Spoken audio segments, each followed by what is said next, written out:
Welcome, everyone. My name is Katie Wyatt. I am the president and CEO of El Sistema USA. Really excited to have you all join us here today for Wednesday, the third day of our National Symposium and Seminario, Connect, Adapt, Thrive.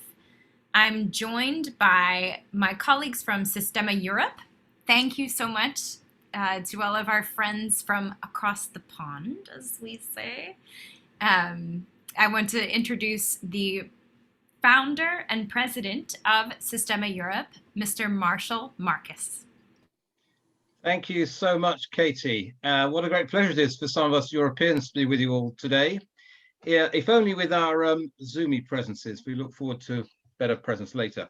Thank you so much for this invitation to Sistema Europe to come and present and stimulate a little bit of cross-Atlantic communication across the pond, as you said. I actually also want to give a particular thanks to you, Katie, and for the really amazing job that you're doing, not just with this astonishing gathering, but for what you've done for the American network of Sistemas. It's really incredible what you've built up in the last few years. And I was going to say, as long as you're smiling, which I must say you seem to be doing all of the time, we know that everything's pretty well okay in Sistema states. So thanks. So our session today is feeding straight into your conference theme of Connect, Adapt, Thrive. And it's going to look at some examples of how different European Sistema organizations are adapting to the immense, humongous changes of the last year. What have we done and what have we learned? But before we start, I want to just reference the fact that I think that for more than one reason, this session today is actually quite historic.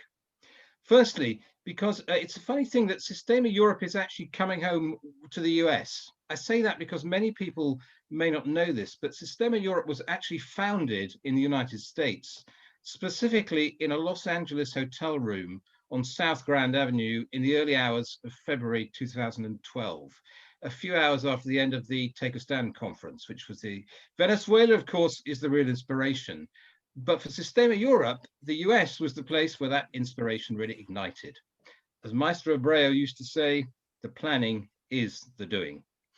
And the second reason I see this as a historic occasion is that actually it's the first ever zonal meeting between two of the major areas of the world that have really taken on the model of Venezuela's El Sistema. Yesterday's session with Los Venezolanos, hey, that really reminded us of that inspiration. Actually, right now, I'm kind of imagining Maestro Abreu looking down, maybe with some satisfaction. It's as if he's looking at two of his children meeting and kind of shaking hands for the first time. You know, that sense he had of that kind of bringing people together. On the subject of Venezuela, I must say I was thinking of that great presentation yesterday about El Sistema Venezuela, that right from the start, wanted to say that what we tried to do in Sistema Europe is not to just take on that incredible methodology, adapting it to local conditions, but to never forget the joy, the passion, the hunger to play that the Venezuelans have shown us. That sense of real internal motivation by all the players, to use a word from a recent talk by our friend Eric Booth, is for us the gold dust. So we asked our programs in Europe, does anybody want to come and talk about how you're facing up to the changes of this rather challenging period? Because obviously you don't have much else to do at the moment.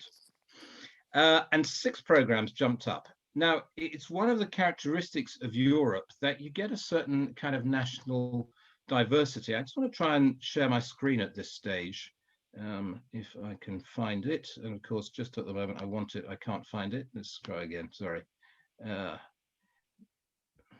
No, actually, I'll do without. I was going to show you a map, but never mind.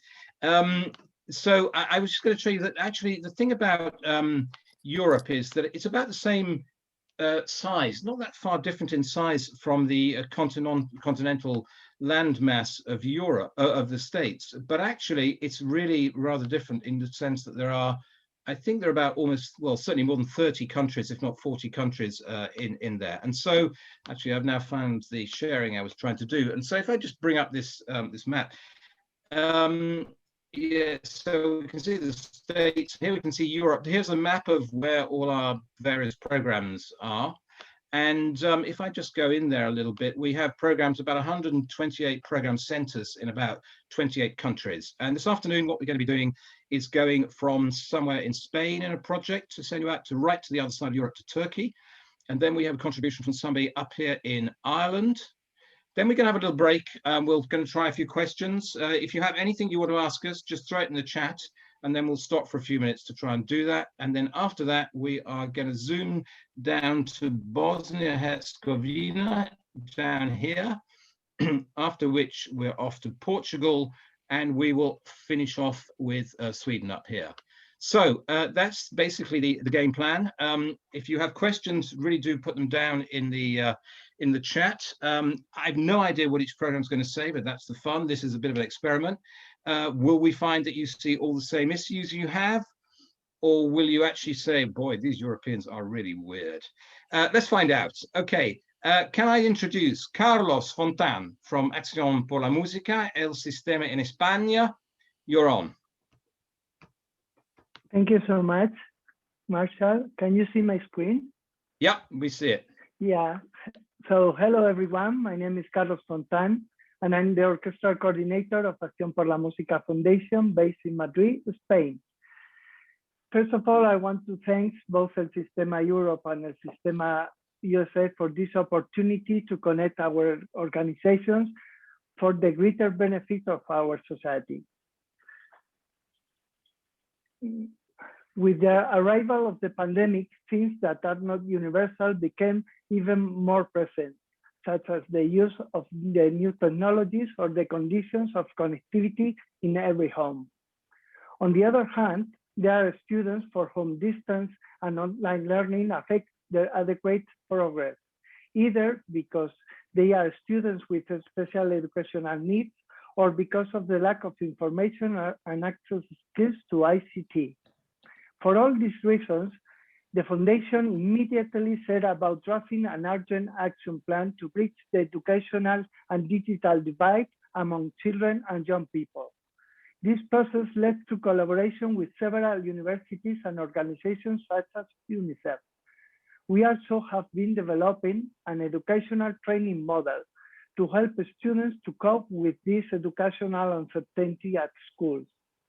This type of training has received the Telefónica Foundation Volunteer Award and the Santander Ayuda Award for Connectivity, and has now become a public service in one district of Madrid, and we hope to expand to others. Concerning our psychosocial department, in March 2020, requests for psychosocial support increased by 700%. During the months of April and May, 91 requests for help were received, and 78 families have been referred to different social resources in recent months. More than 120 hours of psychological care were dedicated to the families. Since then, also 13 families have been treated on weekly sessions. Acción por la Música teaching staff has had to radically change its methodology that used to purely face-to-face and adapt it to an online format. That's why we decided to include the following activity formats. In first place, through the Perfect Year app, we were monitoring through WhatsApp groups the improvement in solfa content. As a complement to the app, we also developed music language cards. Part of our efforts were focused on giving 30 minutes individual class to each component of the intermediate and advanced level of string groups. A total of 105 participants benefit. In our special action program, weekly video challenges were sent out that test the creativity of the youth. Concerning our adult choir, they exchange weekly audio and sheet music in Zoom sessions. And finally, in summer, we also did an online music camp called Traveling with Music, the 5 Continents. The camp was held from July 6 to 31 to offer students a playful learning experience. Looking at the future, we are developing 3 new concepts to implement within our program. The first of these is a system to open line of classrooms in which there will be Zoom or streaming connection for those people who cannot attend the lessons. These systems will also allow families and funders to see our methodology through a screen. Secondly, we are developing an e-learning platform for our direct beneficiaries. Both artistic and psychosocial content will be available on this platform. And finally, the power of both social networks and streaming platforms make us consider creating online concerts to expand, for example, international networks. Thank you so much for your attention. Now we are going to listen Samuel Matos from Barış, İçin, Müzik. Muchísimas gracias, Carlos. Hello, everyone. It is a big pleasure to be with you all today.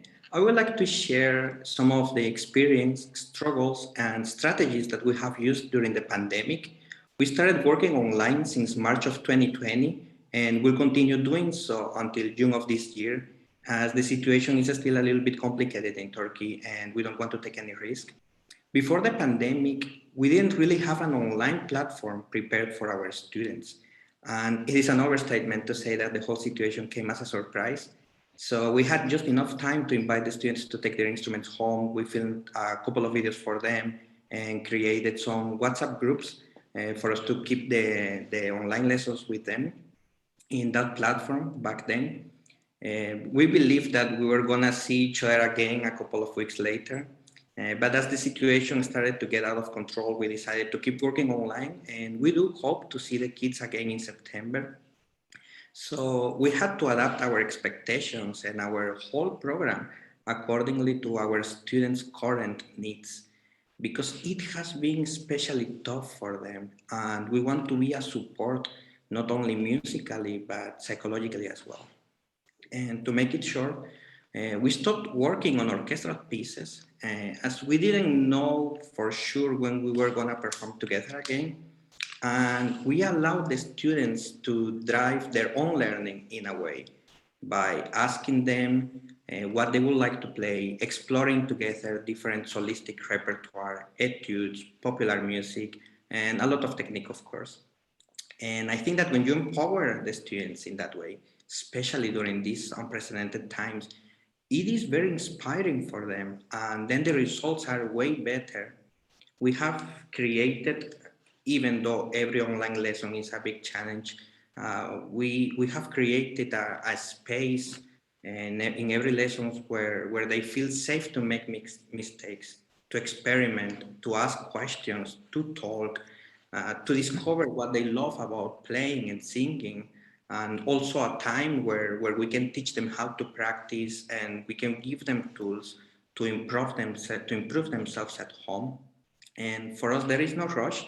The most important thing is not to give up.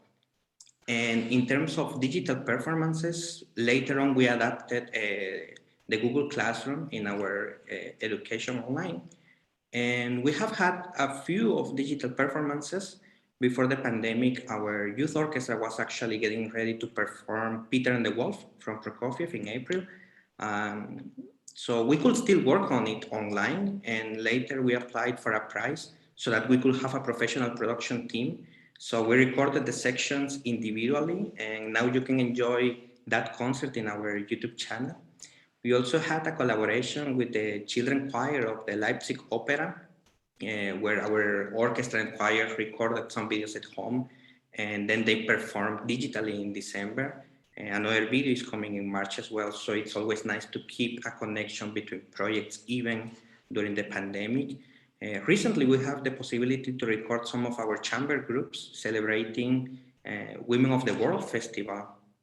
And besides that, we always try to include the kids in every possible way that we have to make them feel that there is still an identity of our foundation, even if the performances are digital.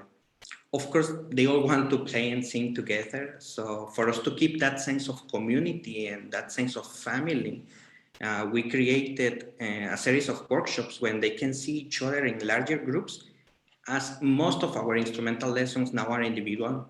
So Now we're providing body percussion workshops, music culture workshops, and social workshops as well.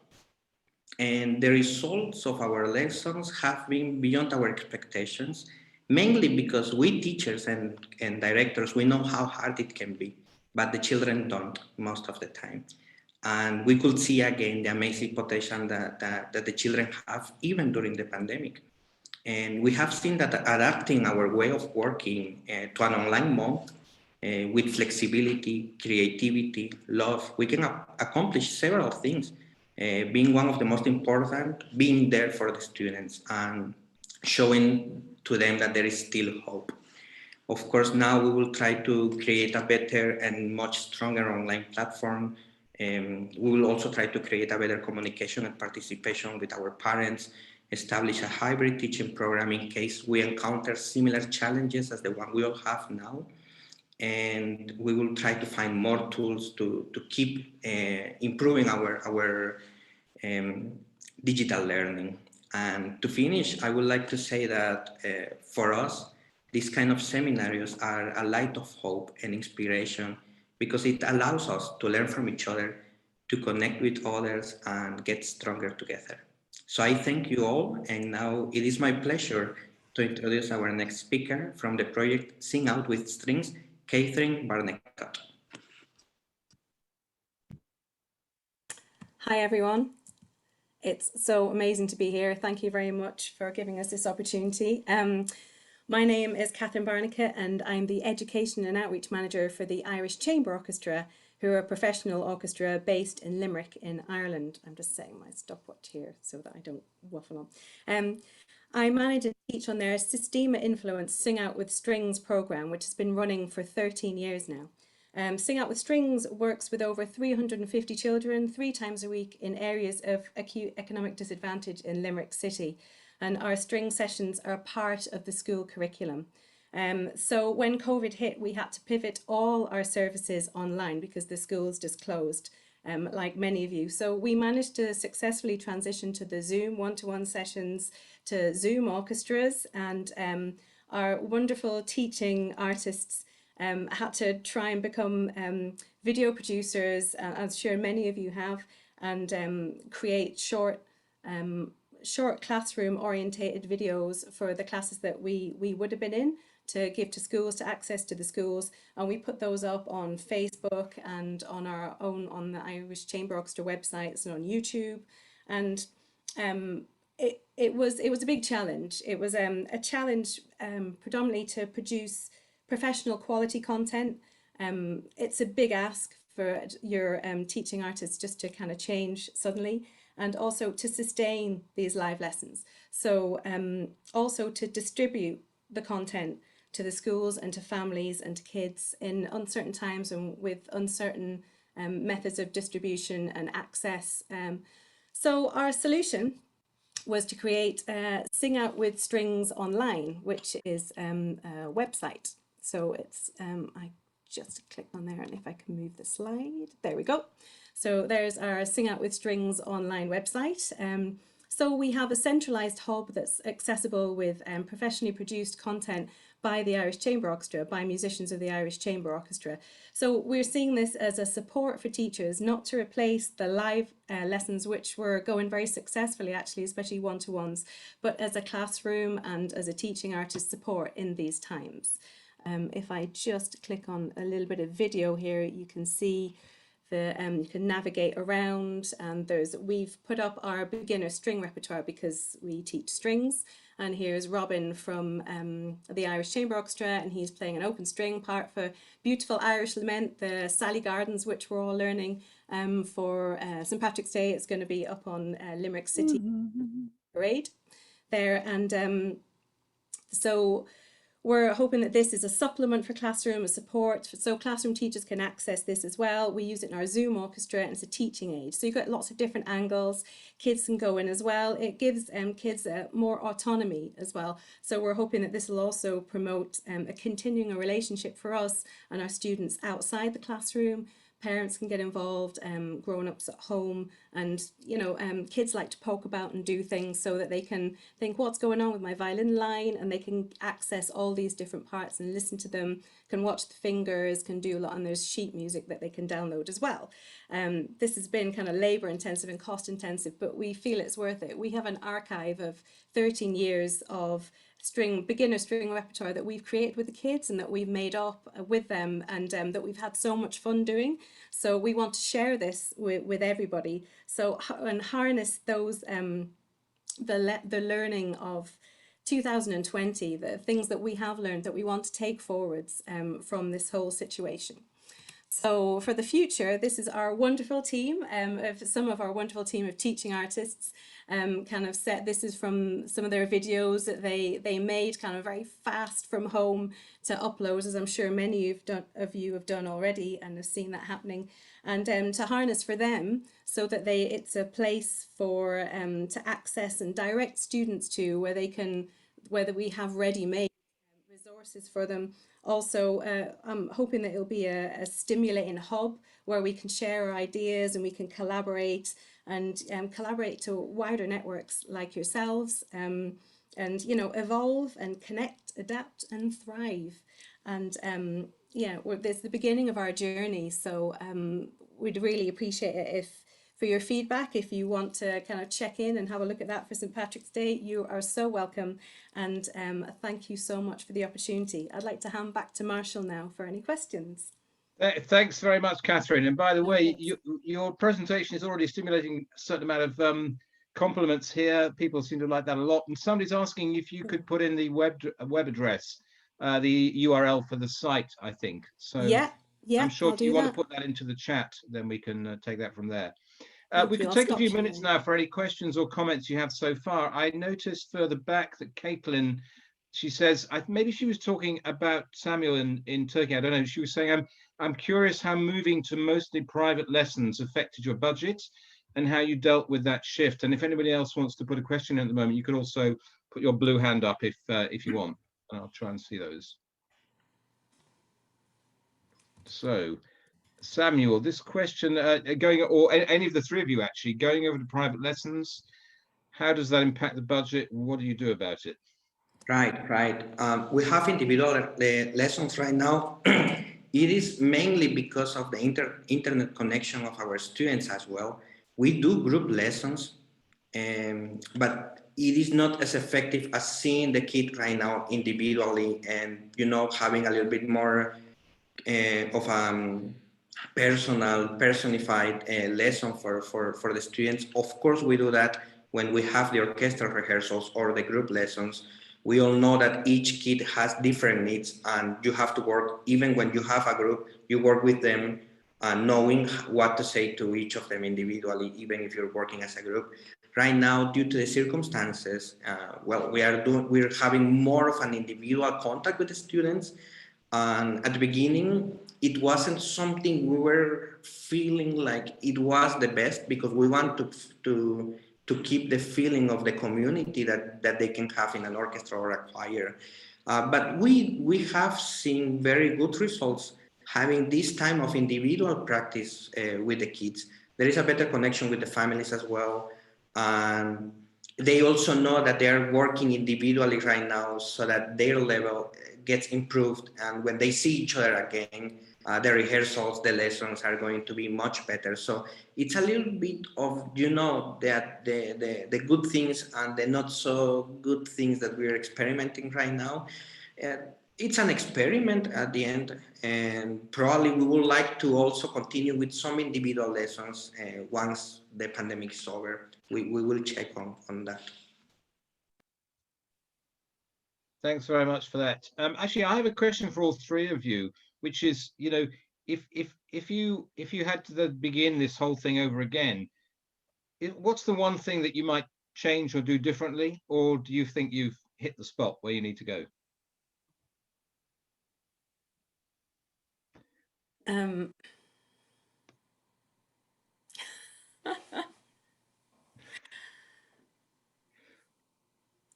Okay, I can give you a rain check on that if you want to come back later on it. I don't want to push everybody, but I always think that's a fascinating side of it.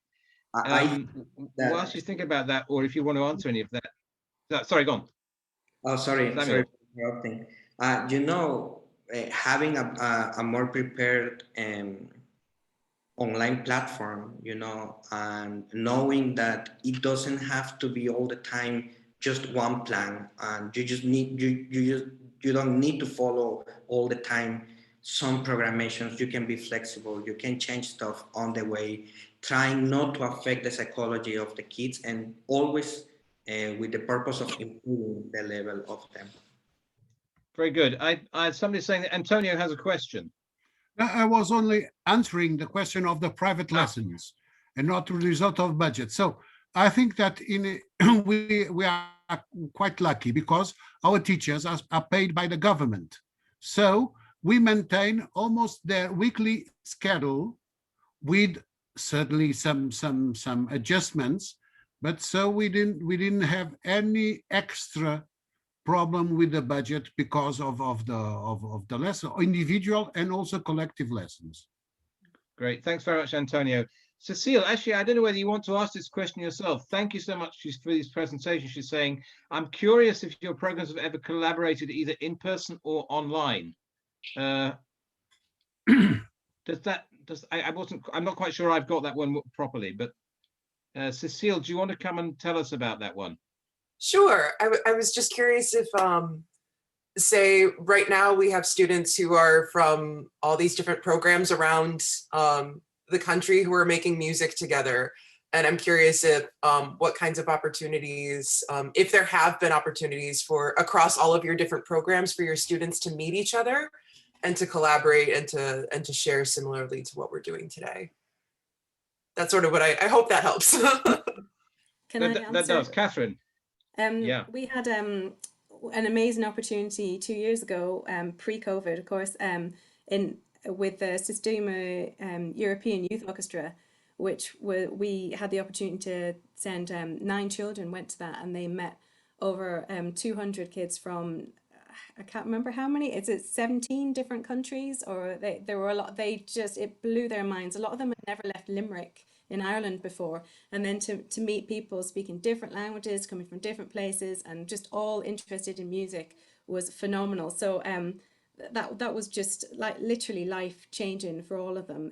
They're still all coming and going, and they still talk about it. So we were really excited, looking forward to Madrid.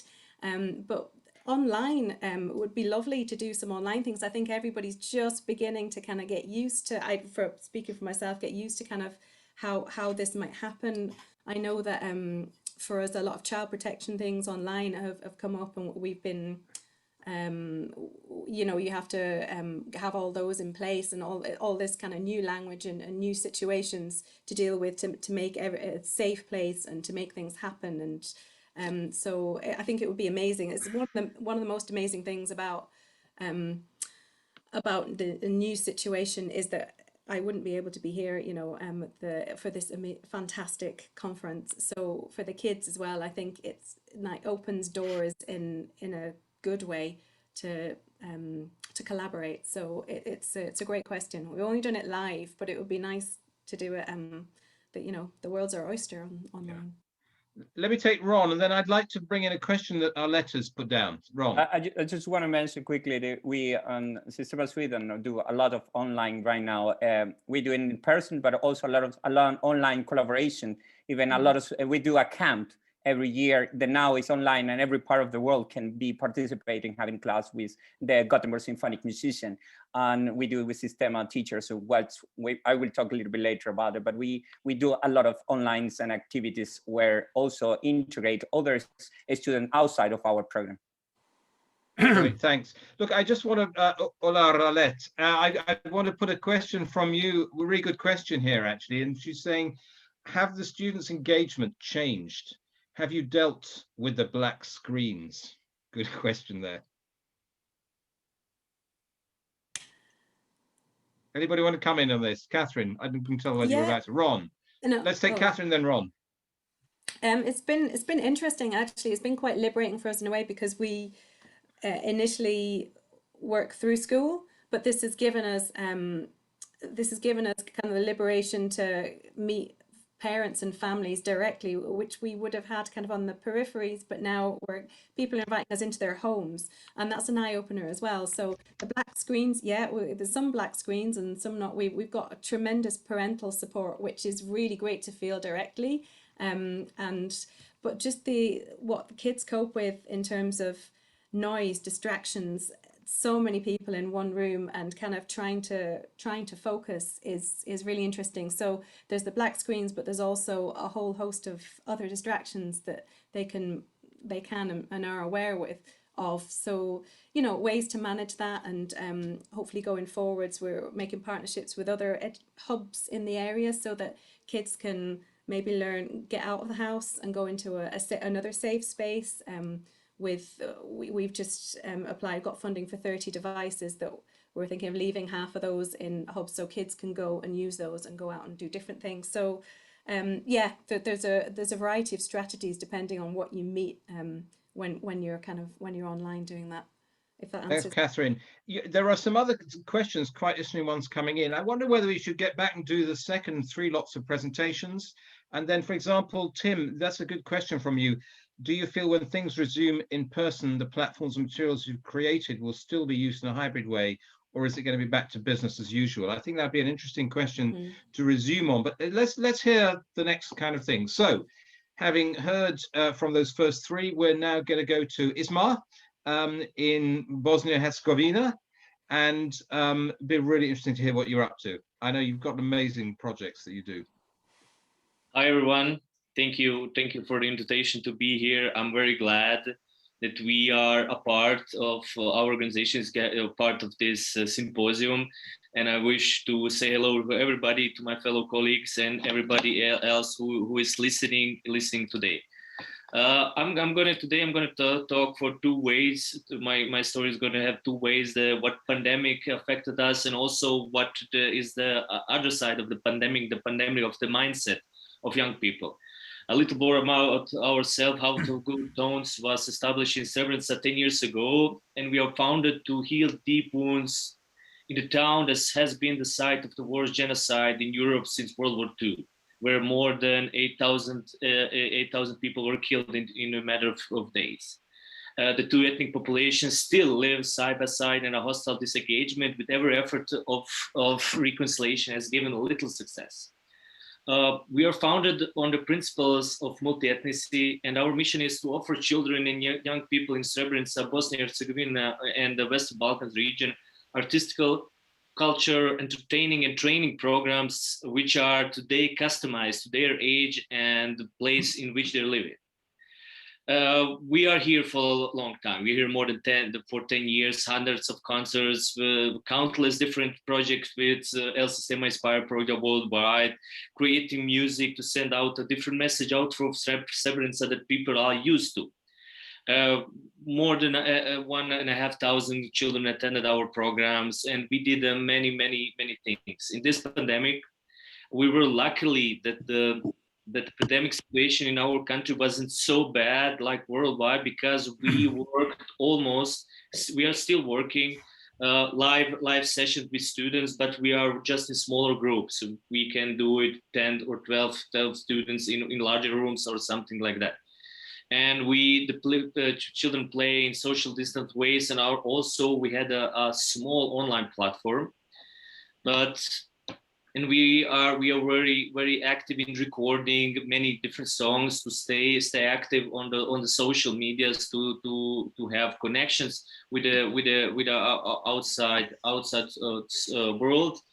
And like many different programs, we try to find the best solution to continue our program, but also to take off some pressure of our students with the online. The online platform was just in the case of emergency. Like I said, we were very lucky that we can work in this pandemic, except for March and April 2020.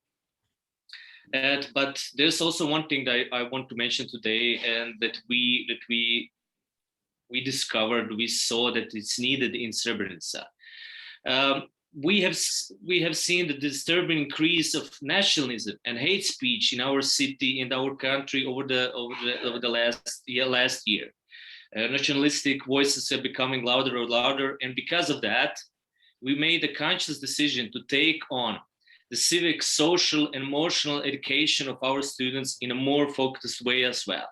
In a series of interactive educational programs, our students are gaining skills that are all combined with art and music in a new curriculum, skills of critical thinking and media literacy, and learning about human rights and activism in this, I must say, new and very dangerous world. I must say, these activities do not replace the music programs. It's incorporated in the music programs. The choral, instrumental music are the central to providing a protective environment where children and young people learn about intercultural dialogue, understanding and mutual cooperation to strengthen their participation in the local environment and society.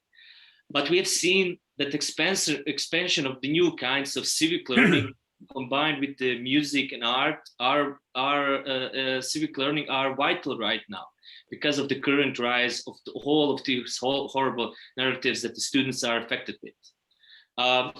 I hope that our current work will establish new narratives and new resilience among young people in Srebrenica, in Bosnia and Herzegovina, and in the Western Balkans region. And just for the end, I want to say the whole world is in a dark place right now, and the issues that worry me more than the online platforms and the pandemics and everything is the mindset of young people worldwide in the future. With all the bad narratives that they are affected with nationalism, racism, xenophobia, homophobia, it's our obligation to lead them, to educate them, to protect them, and give them all the necessary skill sets through music and art and knowledge, which guide them and help them in this new and dangerous world. On the other hand, our mission is also to keep them away from these trends, to learn with them using examples and content that are light and familiar to them. We must be also on the social and emotional way to, this is a huge pressure for children. This pandemic is a huge pressure for all young people. And we must take one of their pressure to us.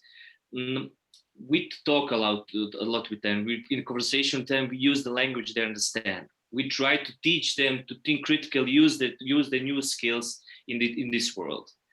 And we believe once they gain these necessary skills in combination with music and art, their reaction to everyday life, regardless of how discouraging it may be at this moment, will be different and positive. I'm absolutely sure that in our case, that through music, children, young people are the barriers of change. If they're invested and therefore, we will continue to develop their skills. We continue to combine music and social and civic engagement and help them to observe the world from a new perspective and try to start changing it. I know that all of us here on this symposium and everybody worldwide, we have our differences and many of them will remain. But for the future of generation of our children, the children in Srebrenica, Ireland, worldwide, we have to find our strengths. We have to find our goodwill. We have to find our effort to find ways to come together. We must find the necessary compromises and bridge our differences. This way we'll protect our children and give them a stronger and a healthier environment in which they can develop themselves through music, through art, freely. I really hope that this pandemic will be soon over, that we will go in our classes, with our big classes, and bring all the children together. And one of our mission of the House of Good Tones organizations of Srebrenica, my dream is that we become a global platform of communication and education of people. To give them a chance to learn about art, human rights, and universal civilization values. I know that I'm a little bit off topic just of music, but I think in our case, this is important to give students a full package of skills that are all combined with the universal civilization values, where they can know each other, learn from each other, and share discoveries and knowledge that are in the service of social progress. Thank you very much. I want to thank you one more time. It was a huge honor to be here today, and I want to give my word to Mr. Antonio Wagner. Thank you very much.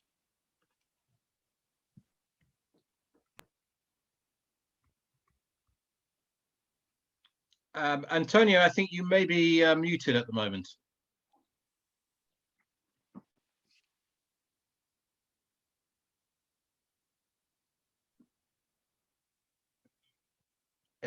Yeah, I think you're still muted.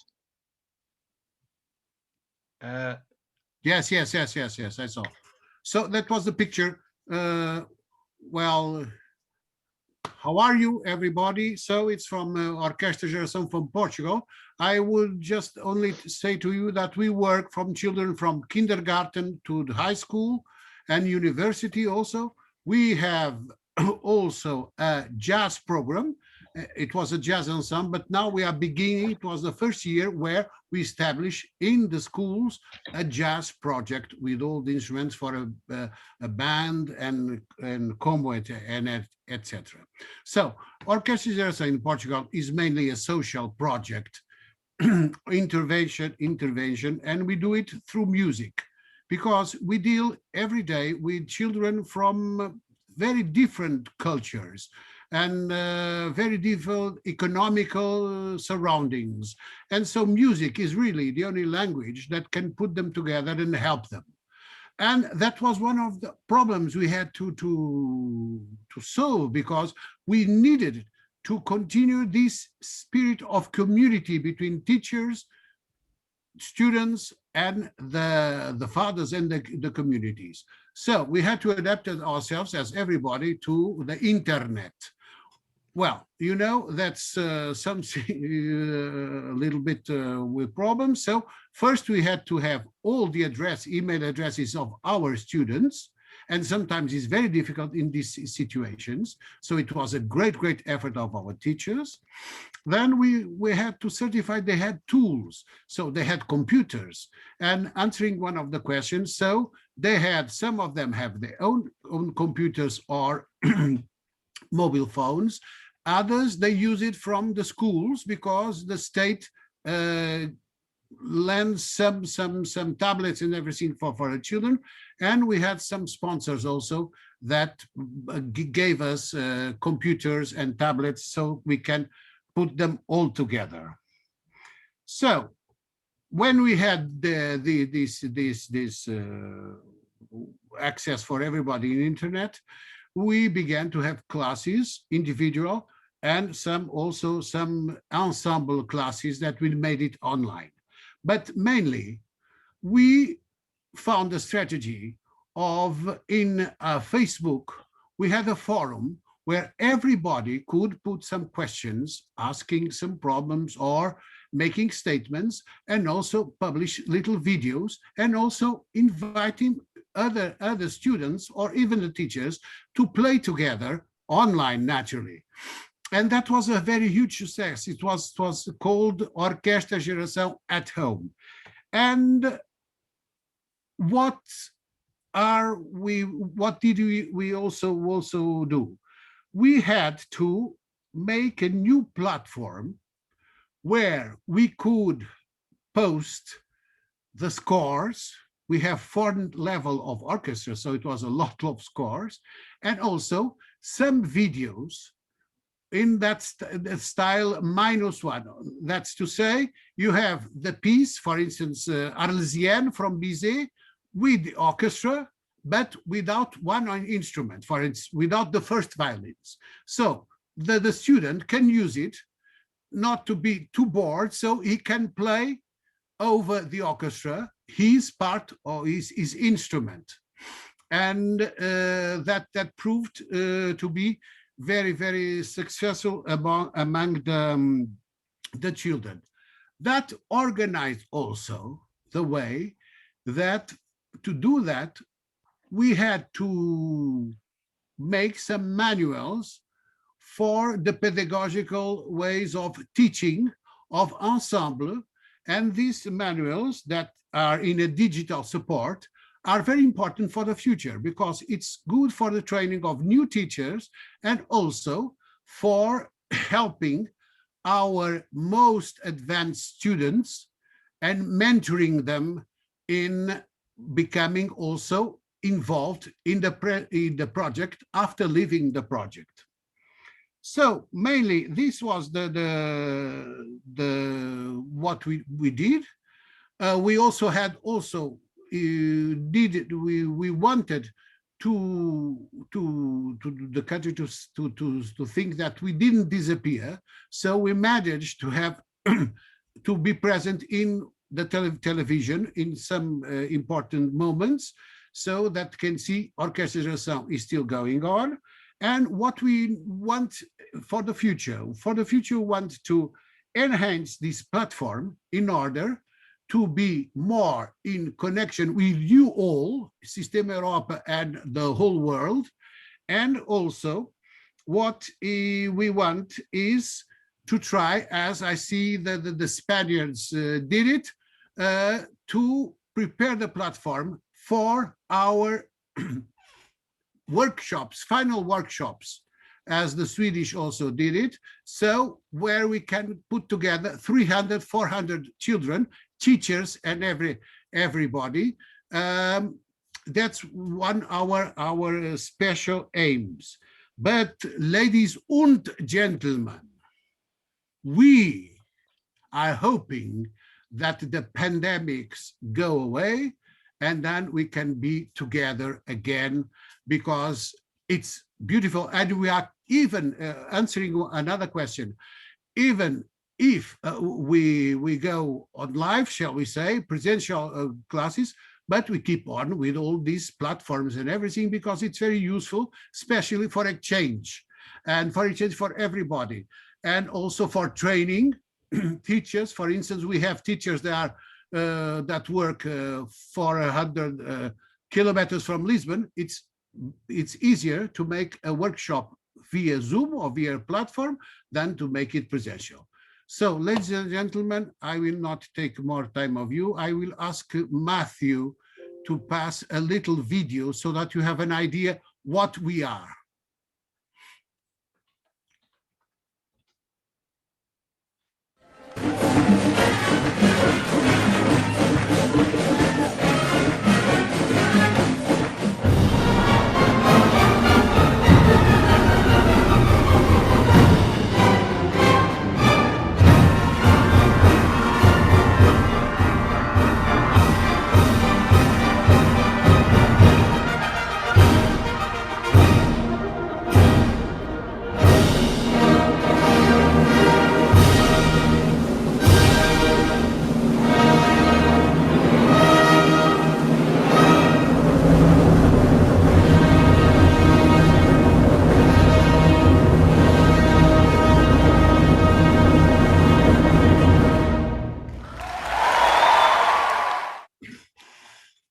And now, ladies and gentlemen, Mr. Ron Davies from Sistema Sweden.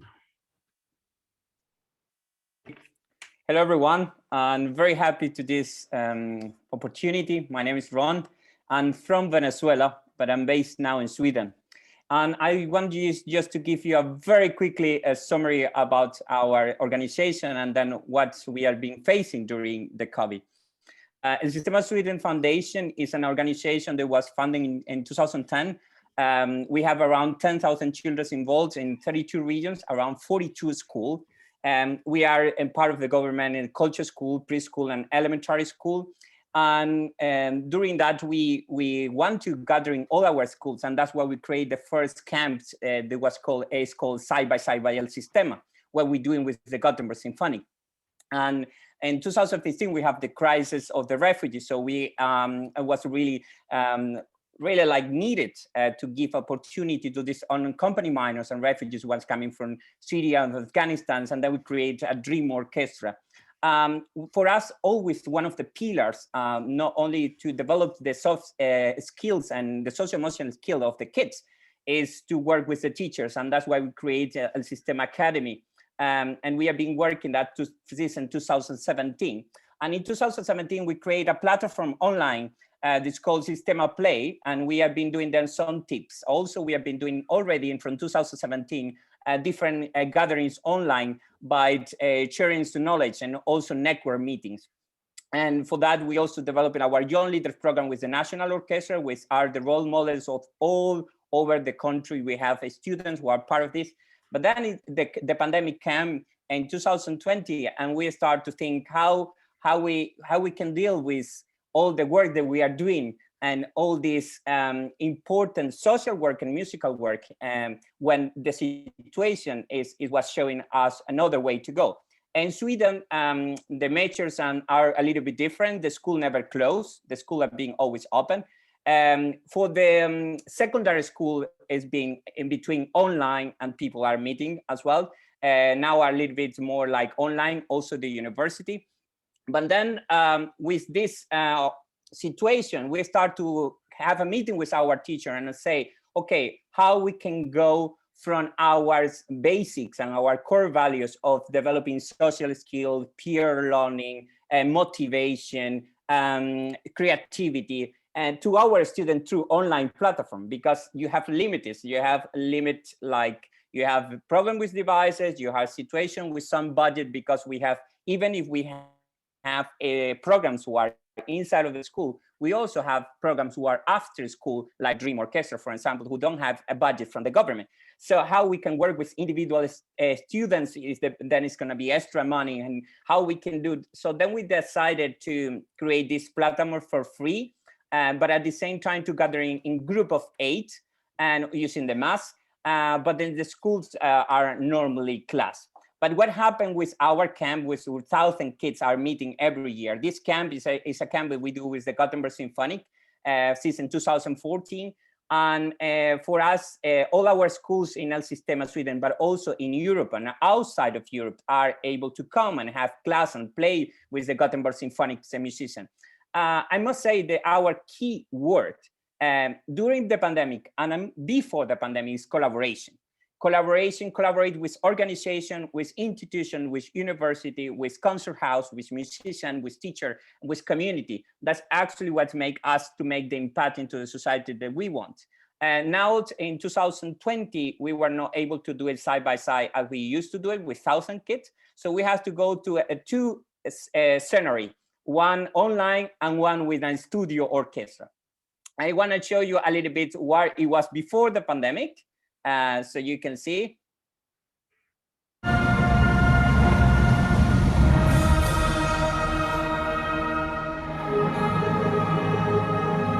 And then after the pandemic.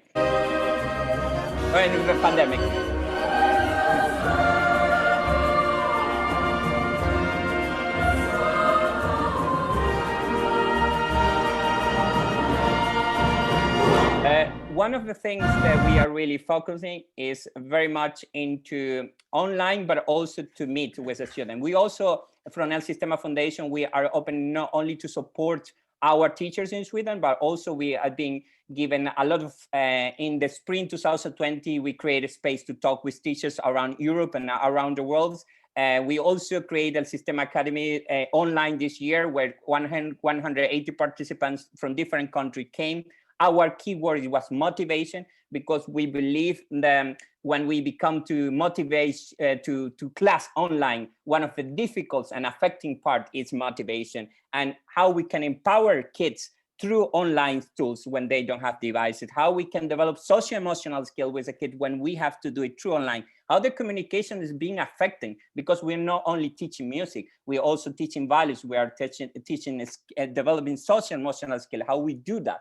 It's a very complicated situation for all of our programs, but we must say that we have to take advantage of the situation and use tools who will help us to not pressure the kids to that they have to learn by technological, because we have students who are really difficult to meet in a Zoom meeting or in a classroom, especially for the one who have difficult to like technological equipment. So one of the things that we believe is by collaborating with organizations, not only with music organization, but with social organization and with institutions who will give us a lot of data and information, we can make our programs grow. I will put in the chat all the link about the side-by-side. You can participate from any part of the world. It's a lot of class online with the teachers, with the musician from the Gothenburg Symphonic. We have one piece that everybody can play together, and then we put it all together.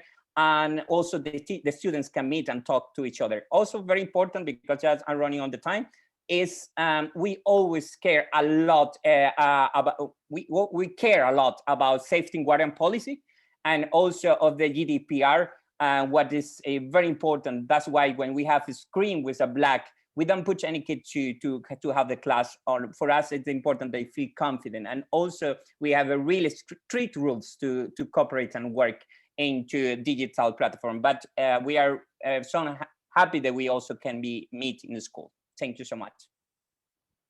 Ron, thanks. And I really appreciate you wrapping up that quite quickly. So there we've had 6 kind of views.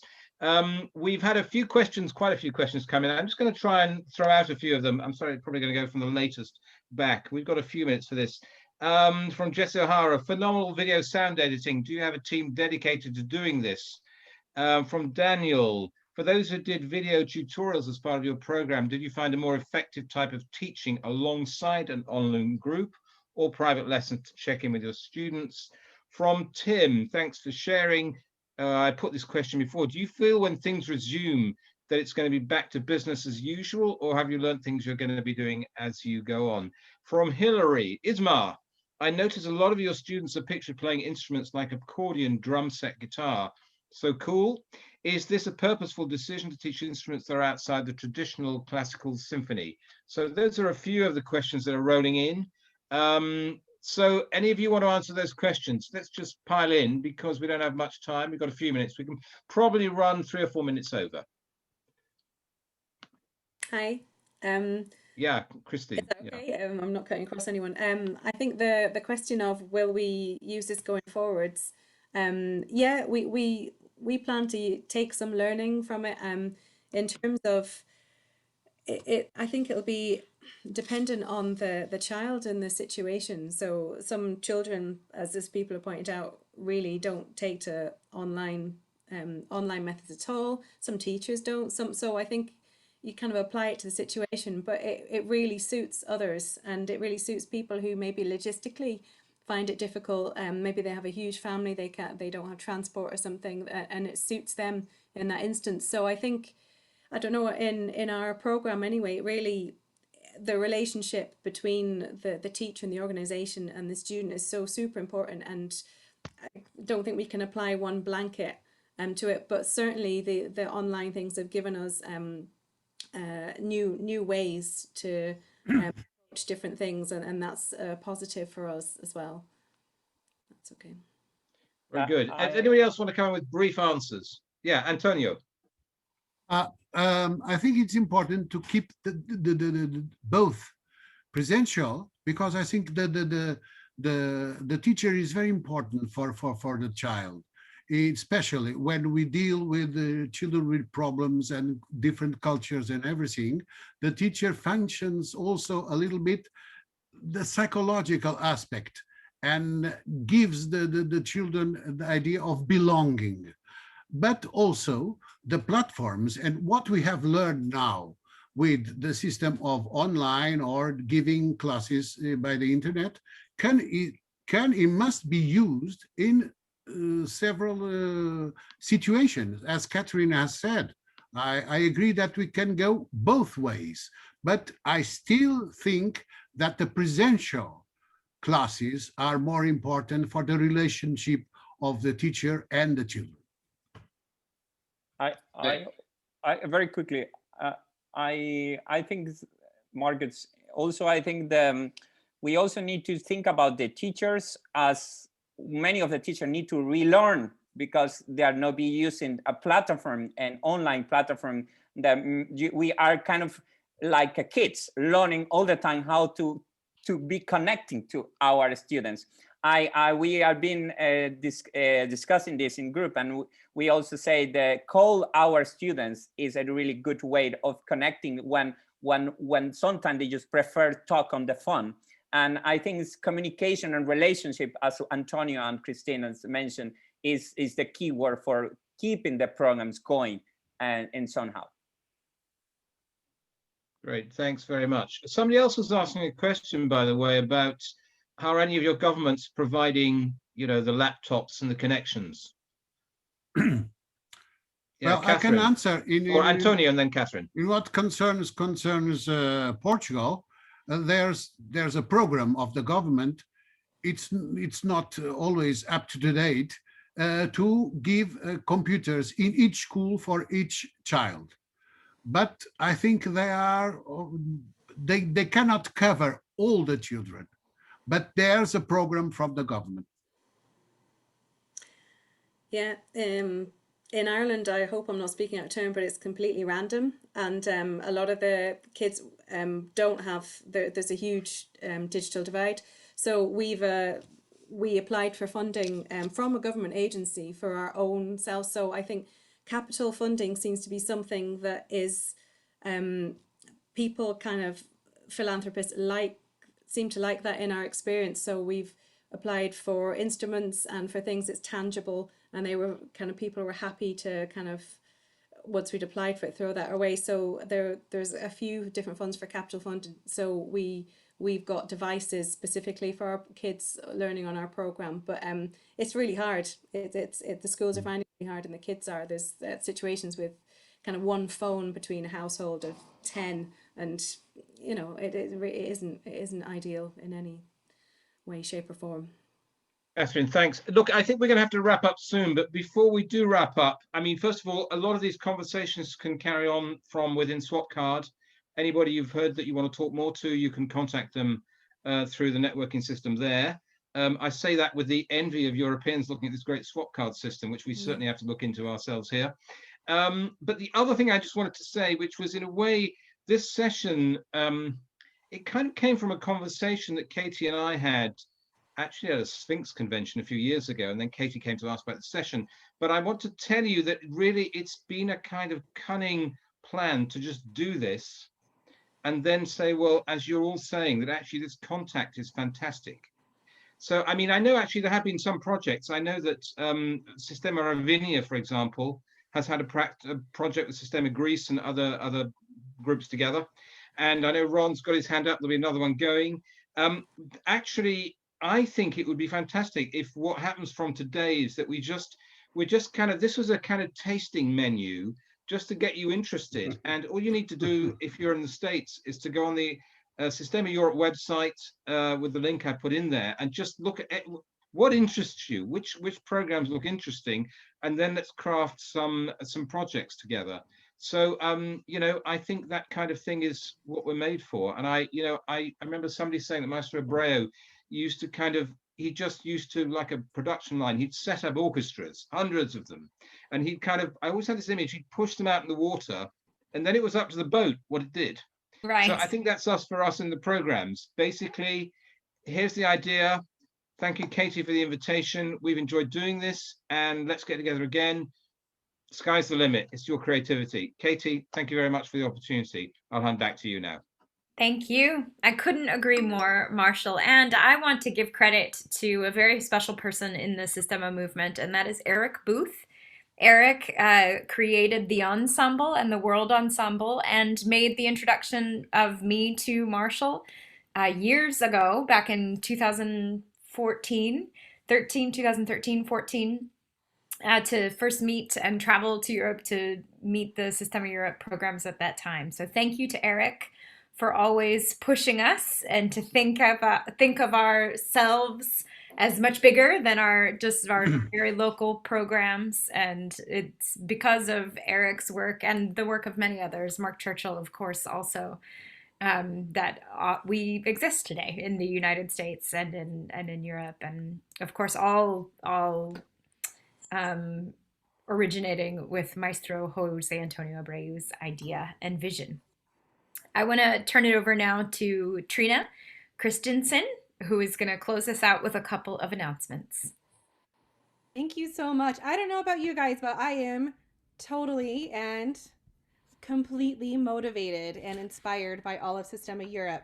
I just wanted to remind you we have a networking event coming up this evening, which also means that we have a giveaway that we are doing. So we have a prize package from the practice shop. Please head over to the Let's Talk About It section on Swap Card. Click on the giveaways tab, put your first, last name, as well as your program name. And then we hope to see you tonight at the virtual cocktail hour at 8 p.m., where we're going to hear from the organization Niman and the amazing work that they are doing there. We are going to be having our midweek keynote from Delaney Harris starting in about 10 minutes. So we hope to see you soon. Thank you so much, you guys. Welcome to day 3. Have a wonderful week.